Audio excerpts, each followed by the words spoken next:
Spirit. A reading from the Holy Gospel according to St. Luke. Glory to you, O Lord.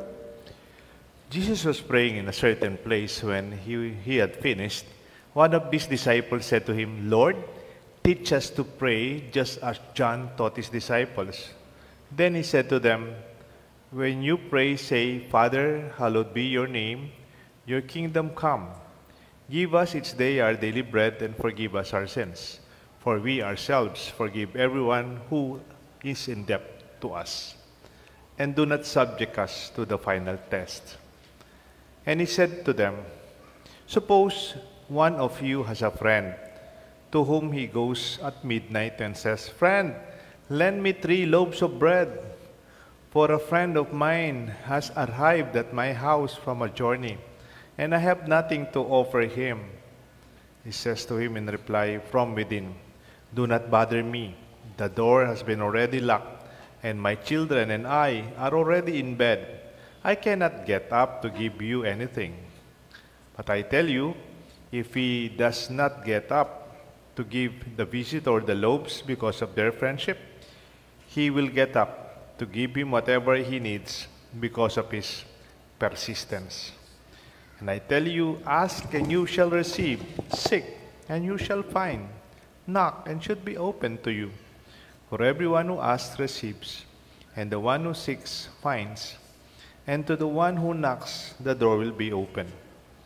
What father among you would hand his son a snake if he asks for a fish, or hand him a scorpion when he asks for an egg? If you then, who are wicked, know how to give good gifts to your children, how much more will the Father in heaven give the Holy Spirit to those who ask him? The Gospel of the Lord. Praise to you, Lord Jesus Christ. In the name of the Father, the Son, the Holy Spirit. Amen. Defining our relationship. In the Gospel, Jesus did not only teach his disciples a prayer. Lord, teach us how to pray. Parang catechesis, siguro, kung tinuro niya yung Lord's Prayer. We were also taught the Lord's Prayer when we were young. But more than teaching them how to pray or what to say, it was a statement that redefines our relationship with God and with one another. Malaking pagkakaiba po ito. Hindi lang tinuro ni Jesus ang pagdarasal. That prayer defined our relationship with God. Nung panahon po ni Jesus, bawal na yung tingin mo sa Diyos malapit lang. Kasi noon yung Diyos, panahon ni Jesus, you do not even call God by name. A God without name, parang sila. That is their sense of respect.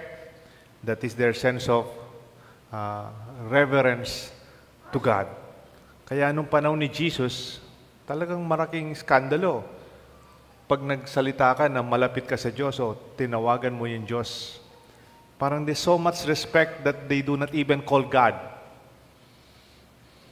And they would not dare to say God eye to eye. Parang ganon. And yet Jesus revolutionized this kind of thinking, even calling God Father. Di nga tinatawag ka. Why did you call Him God? Gusto sabihin, ikaw, your son. As if, yes. God is our Father. And that also defines our relationship. If God is your Father, God is my Father, therefore we are brothers, we are sisters. Hindi ka na iba sa atin. Hindi na iba ang bawat isa. It destroys that kind of distance. We are entering into a relationship not just as the prayer Jesus taught us. Parang sinasabi niya, hindi ka na iba sa akin. Nakaaliwa ka na ako. Sabi ng mga bata, hindi ka na others. Palagay na ang loob mo. And this teaching of Jesus until now is upon us. Di pa nagdarasal ka, kumisan umiiyak ka. Iniiyakan mo ang Diyos. Palagay ng loob mo sa Diyos. Sinasabi mong gusto sabihin sa Kanya, pag masamang loob mo, may sakit ka, may tinatago kang problema, you can be frank and you can be honest before God. You don't have to hide anything. Because Jesus taught us call God Father. Huwag ka nang matakot. Huwag ka nang mahiya. Ilabas mo ang sa kalooban mo pag nagdarasal ka. Kahit galit ka sa asawa mo, sabihin mo. Minsan, baka may tampo ka sa Diyos, you can also express it. God is a Father who is loving.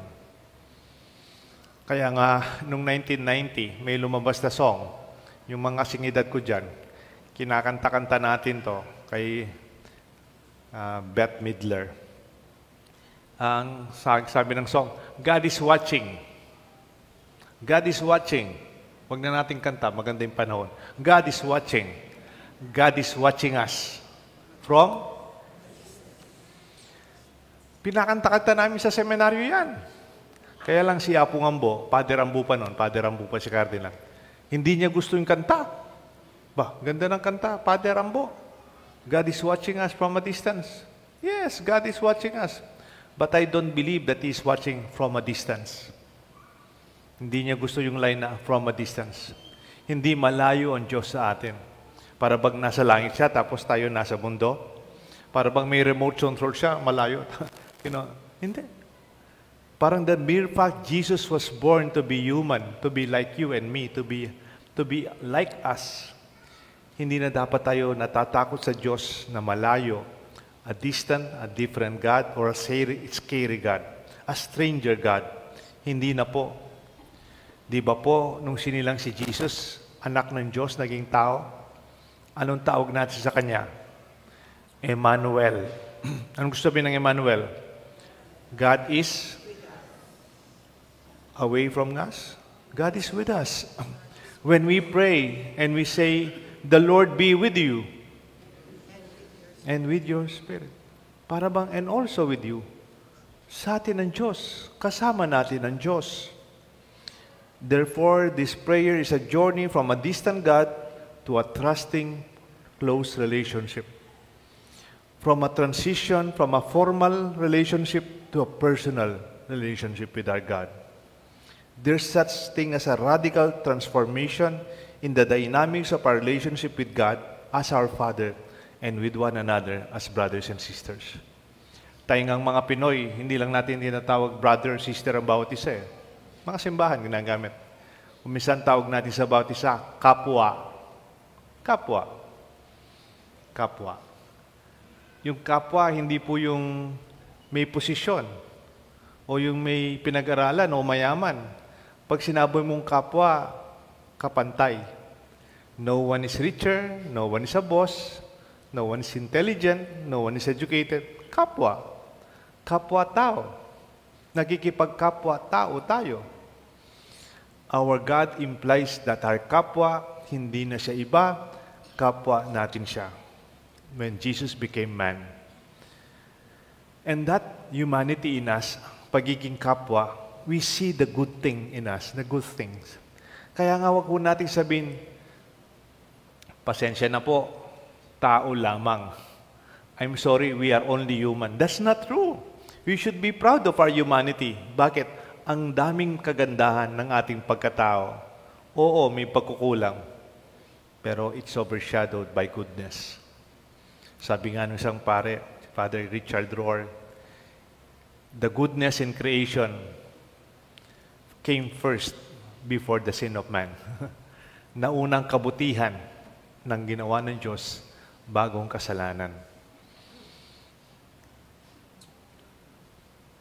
Ngayong bagyo, nagkaroon ng bagyo, may narinig ako nagsalita, sabi niya, the worst of nature in the typhoon cruising, brought the best of our human nature manifest. Yung pinakagrabe sa panahon ng pandemya, panahon ng bagyo, nakita naman natin, oo mo naman, ang kabutihan ng tao. May nakita po ako, tricycle.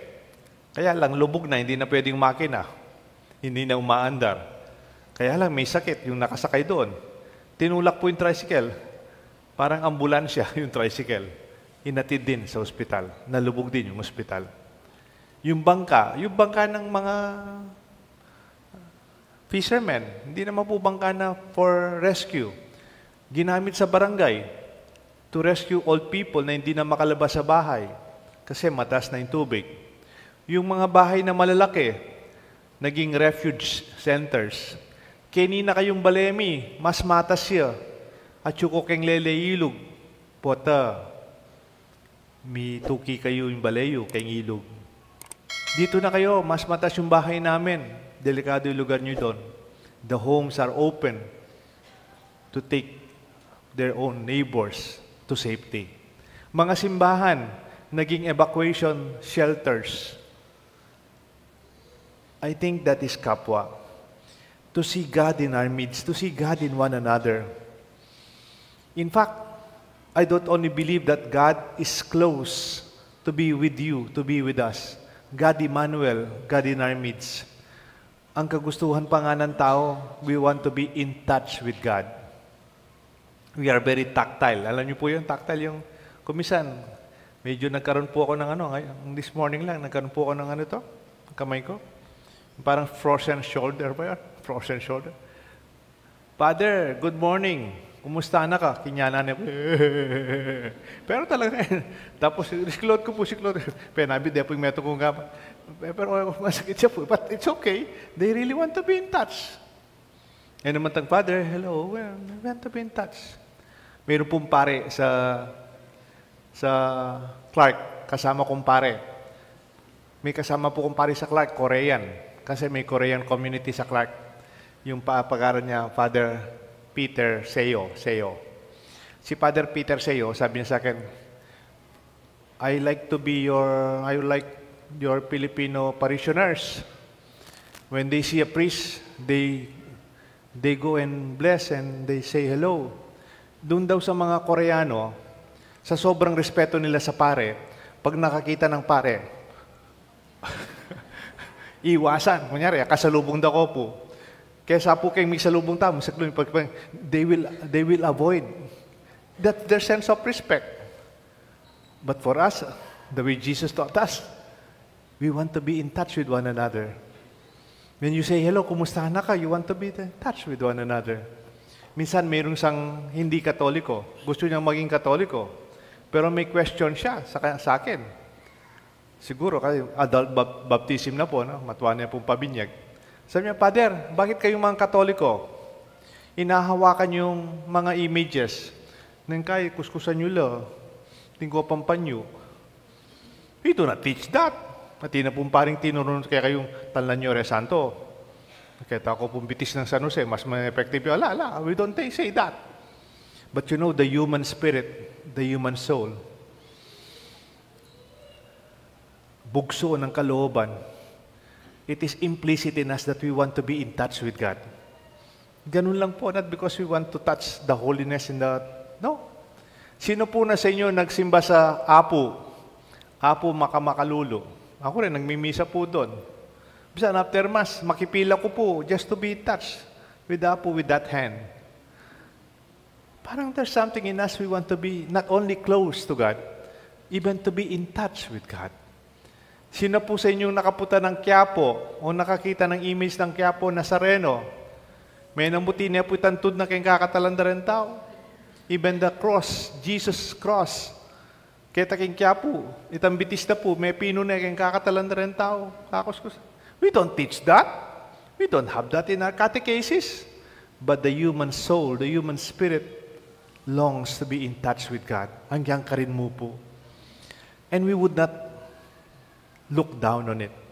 Ay mo po bawalan ng pantunan mong burime ang akit, igapong gino. You want to be close to Him. Bala mo po, tatakot ka, bisa kantalan kang tata mo, potang mag-nervous ka, kumahal kang tata mo, ama mo, to be strong. Because there are things in our life we don't understand immediately. Just this week, basa ko po nga na, it's good to have high tolerance to ambiguity. Ating panahon ng kaya atangan ayon pintiyan. Di kaliwang sekta, they want all things to be morally black and white. Morally up and down, good and bad. Ako, sabihan dapin, life is not always about black and white. Sometimes, it's a shade of gray. It is in the process. I believe in the process. Proseso yan. Payari. Nang kahit yung anak mo, mo intindihan ugali. Okay, tayo, mantijan ugali ng tatang mo. There are times, kaya mo naman kayong tawin yun at mature pa papakit kaya ka. This ambiguity that you don't understand, you don't have the answers now. Just let it be. Sometime, when you look back, from a hindsight, it will be clear. It will be better. Kasi po, nang kaya tintang bagay AI tinjan, etang mo explain, it's okay. Be comfortable with ambiguity, with things that are not yet clear. Nyaburi po itang word ay let, L-E-T. Liwa po itang achilet, let, L-E-T, let it be. Allow.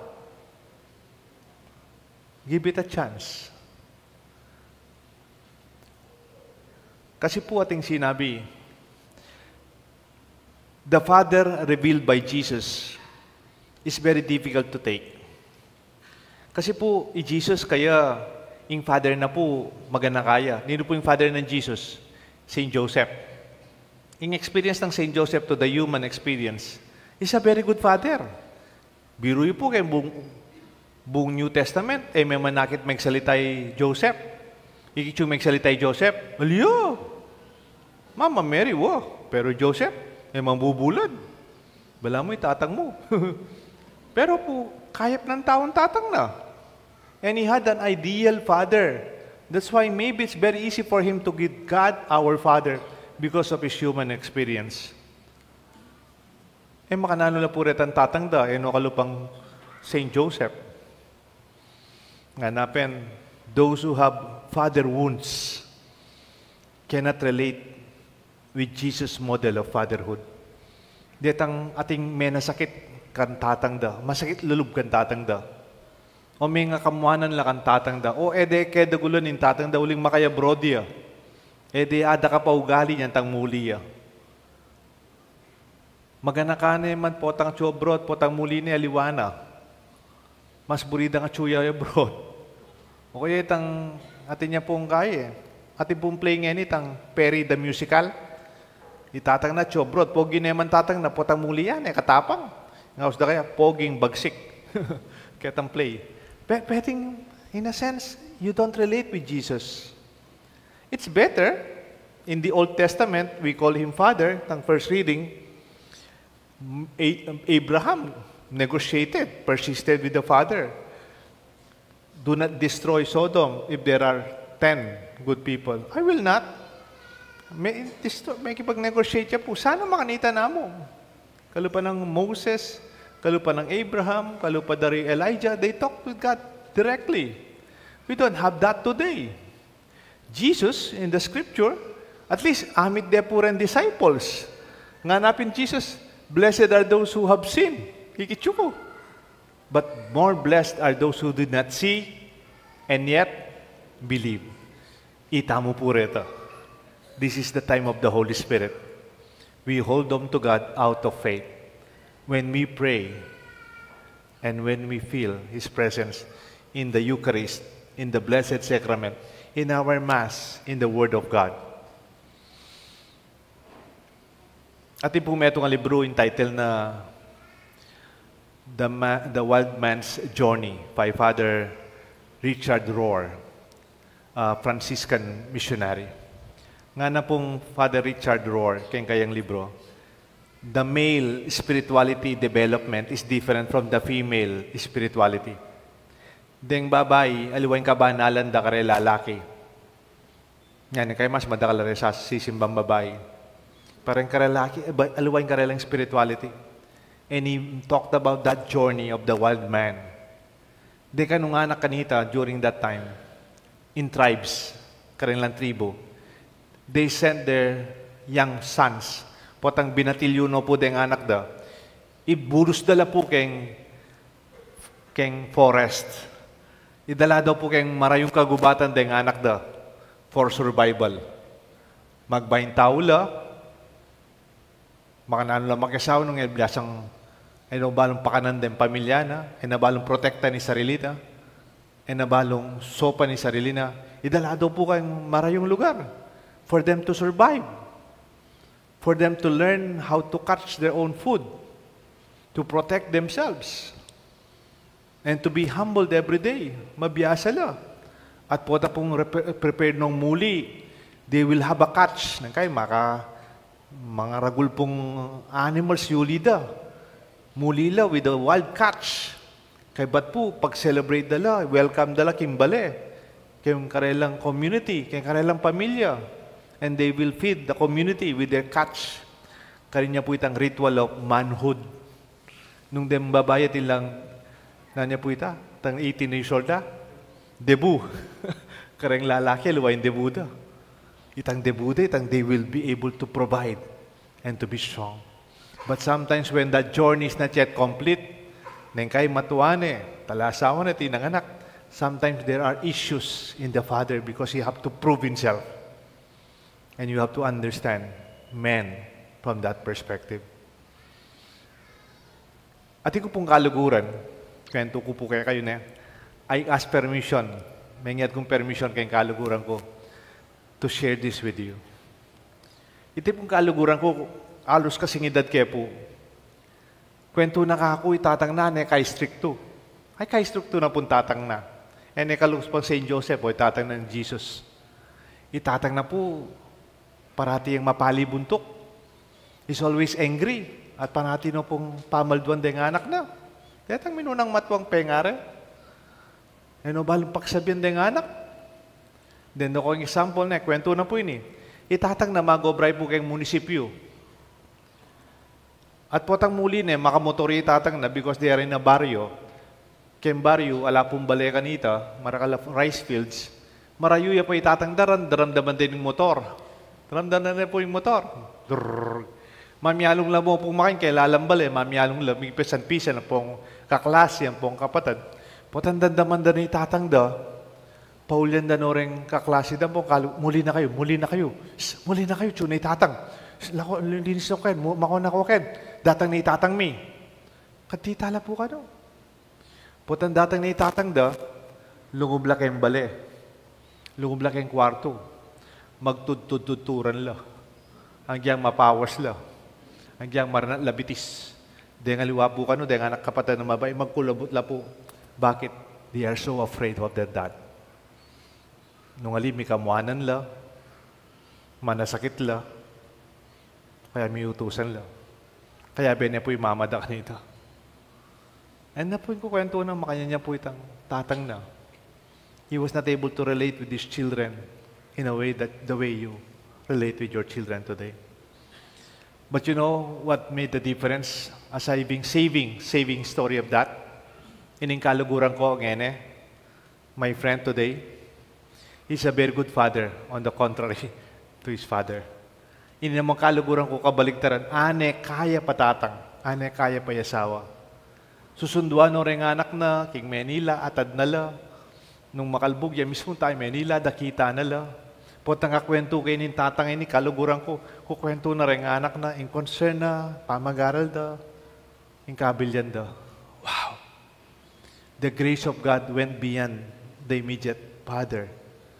But in this time, he was able to learn his own lessons and was able to give love the way he longed for it. Let us define and redefine our relationship with our Father and with one another. And this is our good news and our invitation. May God bless us all, the Father, the Son, and the Holy Spirit. Amen.